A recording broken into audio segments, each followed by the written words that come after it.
దర్శకుడు కొరటాల శివ దర్శకత్వంలో ఎన్టీఆర్ నటించిన చిత్ర ద్వారా 2024లో విడుదలై 500 కోట్లకు పైగా వసూలు సాధించి భారీ విజయంగా నిలిచింది. సినిమా ముగింపులోనే దీనికి సీక్వెల్ ఉంటుందని దర్శకుడు ప్రకటించడంతో అభిమానుల్లో ఆసక్తి పెరిగింది.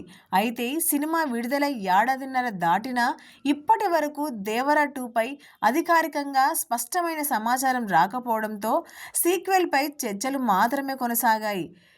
ప్రధానంగా దేవరను అతని కొడుకే ఎందుకు పొడిచాడు అనే ప్రశ్న అభిమానులు సగటు ప్రేక్షకుల్లో ఇప్పటికీ ఉత్కంఠను రేపుతుంది.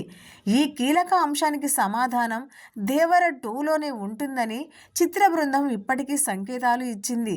సీక్వెల్ ఎప్పుడు మొదలవుతుందన్న ఆసక్తి మధ్య తాజాగా చిత్ర నిర్మాతలో ఒకరైన మిక్కిలినేని సుధాకర్ కీలక అప్డేట్ ఇచ్చారు. ఈ ఏడాది మే నెలలో దేవర 2 పనులు ప్రారంభం కానున్నాయని, వచ్చే ఏడాది ఈ సినిమాను ప్రేక్షకుల ముందుకు తీసుకురానున్నట్లు ఆయన వెల్లడించారు.